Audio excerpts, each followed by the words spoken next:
আসসালামু আলাইকুম। ডক্টর ইউনূস সরকারের পুরো 18টি মাস জুড়ে আমাদের সবাইকে চরম একটা অরাজকতার মধ্য দিয়ে যেতে হয়েছে। তার নতুন করে ব্যাখ্যা করা কিছু নেই। নানান ধরনের নাটকীয়তা আমাদেরকে প্রতিনিয়ত অবলোকন করতে হয়েছে, নাটকীয়তার মধ্য দিয়ে যেতে হয়েছে। এই সংবিধান ছুঁড়ে ফেলা, সেকেন্ড রিপাবলিক, না হলে অমুককে ঘেরাও করা, তমুককে ঘেরাও করা, বিভিন্ন ধরনের সংস্কার কমিশন, কোনোটা ছুঁড়ে ফেলা, কোনোটা গ্রহণ করা, ঐকমত্য কমিশনের একের পর এক যে ম্যারাথন বৈঠক, সংস্কার প্রস্তাব, গণভোট, নির্বাচন, মানে এগুলো বলে শেষ করা যাবে না। একটা নির্বাচিত সরকার আসার পরে মানুষ মনে করেছিল যে এখন হয়তো একটু স্থির হওয়া যাবে, মানুষ নিঃশ্বাস ছাড়তে পারবে না। সেই নাটকের কুশীল অব্যক্ত সংসদে ঢুকেছে, নাটক এখনো চলছে এবং সেই নাটককে কেন্দ্র করে রাজনীতি আবারও অস্থির করে দেওয়ার একটা ষড়যন্ত্র নানানভাবে আমরা দেখতে পাচ্ছি, বিশেষ একটি মহলের পক্ষ থেকে। যেমন জুলাই সনদের যে প্রস্তাবগুলো, সেগুলো বাস্তবায়নের জন্য রোববারের মধ্যে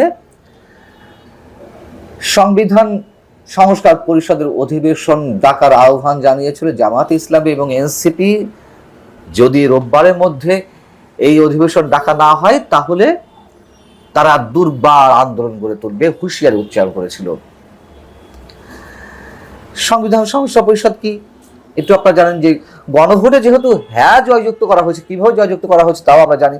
তো হ্যাঁ জয়যুক্ত করার মাধ্যমে জুলাই জাতীয় সনদ বাস্তবায়নের যে প্রতিশ্রুতি, সেই অনুযায়ী নির্বাচিত যে সংসদ সদস্য তারা আবার সংবিধান সংস্কার পরিষদ সদস্য হিসেবে শপথ নেবে। কিন্তু বিএনপি তো নেয়নি, বিএনপি সংসদ সদস্য তো নেয়নি, নিয়েছে কেবল জামায়াতে ইসলামী এবং এনসিপি। মামাবাড়ির আবদার, রাষ্ট্রপতিকে সংবিধান অনুযায়ী অধিবেশন আহ্বান করতে হয়। তো রাষ্ট্রপতি তো জাতীয় সংসদের প্রথম অধিবেশন আহ্বান করেছেন, কিন্তু সংবিধান সংস্কার পরিষদের অধিবেশন আহ্বান করেন এবং সংবিধান অনুযায়ী নির্বাচনের ফলাফলের গেজেট প্রকাশের 30 পঞ্জিকা দিবসের মধ্যে রাষ্ট্রপতিকে এই আহ্বান করতে হয় অধিবেশনের বসার জন্য। ঠিক একইভাবে সেটি ফলো করে জুলাই যে জাতীয় সনদ, সেখানে আবার উল্লেখ করা হয়েছে যে একইভাবে সংবিধান সংস্কার পরিষদের অধিবেশন আহ্বান করবেন রাষ্ট্রপতি। দেখুন, এদিকে সংবিধান ফলো করছে, আবার ওদিকে অধ্যাদেশ দিয়ে গণভোট নির্বাচন করা হয়। সব ক্ষেত্রে একটা মহামারী আবদার, একটা ফাজলামো বিভিন্ন জায়গায়, সবকিছু নিয়ে একটা ছেলে খেলা। তো সেই 30 পঞ্জিকা দিবসের শেষ দিন হচ্ছে, মানে নির্বাচনের গেজেট ফলাফল, গেজেট প্রকাশের পর শেষ হচ্ছে রোববার। এই জন্য তারা হুঙ্কার ছেড়ে উঠলো যে রোববারের মধ্যে অধিবেশন ডাকতে হবে, নইলে তারা মাঠে ঘাটে আন্দোলন শুরু করবে, সংসদের ভেতরেও আন্দোলন শুরু করবে। সংসদের ভেতরে মানে রাজপথ তারা তৈরি করে নিয়েছে, প্লাগার্ড উঁচু করে তারা রাষ্ট্রপতির বিরুদ্ধে স্লোগান দেয়, সেখানে নানান ধরনের আপত্তিকর শব্দ লেখা থাকে। এগুলো তো ওয়াকআউট নয়, এগুলো সেফ মব, মানে ভেতরেও মব ক্রিয়েট করা হচ্ছে, যা দেখছি প্রথম অধিবেশনে আমরা যা দেখলাম। তো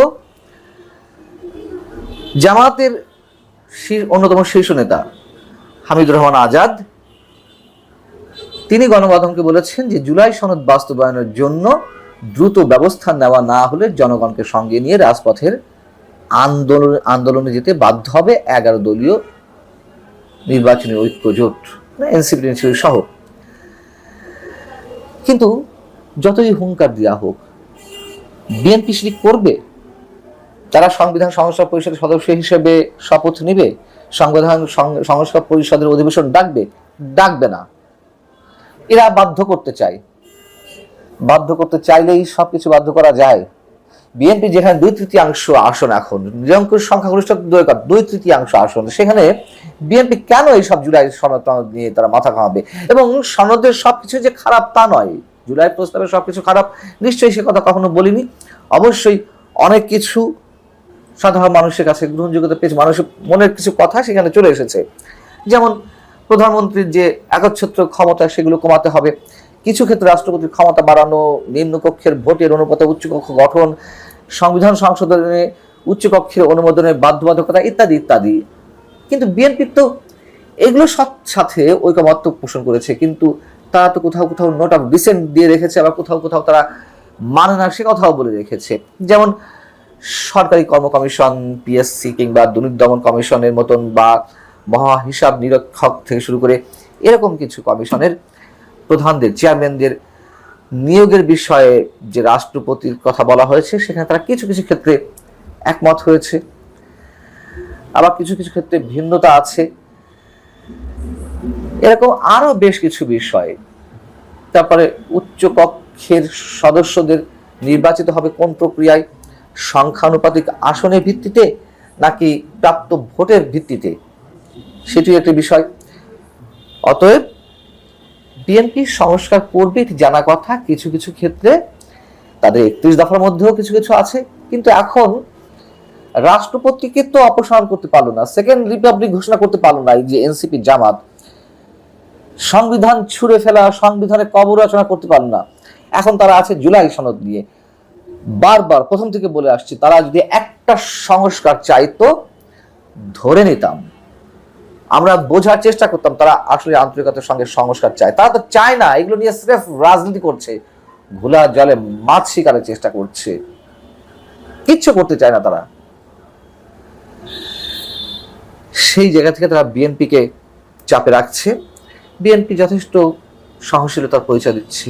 বিএনপিকে আমরা এখনো দেখিনি যে কোনো ধরনের মেজাজ হারিয়ে বিএনপি কোনো নেতারা তারা কোনো ধরনের আপত্তিকর মন্তব্য করছে। মাঝখান থেকে কি হচ্ছে, রাজনীতিটাকে কলুষিত করা হচ্ছে, রাজনীতিটাকে উত্তপ্ত করার চেষ্টা করা হচ্ছে। জামায়াত এনসিপি আগামী 5 বছর যদি এই সরকার টিকে থাকে, বিএনপিকে এইভাবেই ধীরে ধীরে গিলে খাওয়ার চেষ্টা করবে। বিএনপি কাজ করতে দিবে না, কোনো অবস্থাতে কাজ করতে দিবে না। যে বলা হচ্ছে যে ছায়া মন্ত্রিসভা ইত্যাদি ইত্যাদি, স্রেফ বাজে কথা। এগুলো করবে এক একটা কথা। খেজুরের হিসাব দেয় একজন সংসদ সদস্য, বন্যার টাকার হিসাব দেয় না, ত্রাণের টাকার হিসাব দেয় না, খেজুরের হিসাব দেয়। আর এইসব খেজুরের হিসাব, একজন এমপি কত টাকা পায়, একজন এমপির জন্য কি কি বরাদ্দ রয়েছে, তা এর আগে ওপেন করেছে ব্যারিস্টার সুমন।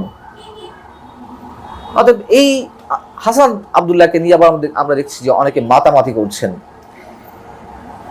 কোনো কিছুই তারা নতুন ভাবে বাস্তবায়ন করতে পারেনি। নতুন বন্দোবস্তের নামে তারা স্রেফ মানুষের সঙ্গে প্রতারণা করেছেন। এখনো সংসদে গিয়ে নানান ধরনের প্রতারণার শিকার আমাদেরকে করার চেষ্টা করছেন।